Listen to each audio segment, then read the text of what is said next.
رتل وزيد من منهل القرآن، واقرأ وحرك نشوة الإيمان، وعي القلوب بقول بارئها الذي يجلو القلوب برحمة الرحمن.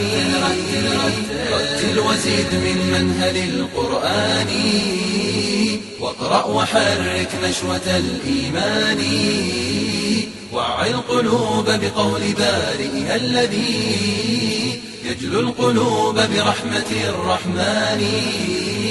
واحفظ من القرآن في أجزائه، وابرز وكن من حامل القرآن.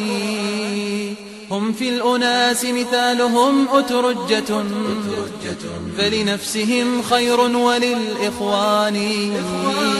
وهم البدور إذا ادلهمت ظلمة، إشعاعهم متجدد اللمعان.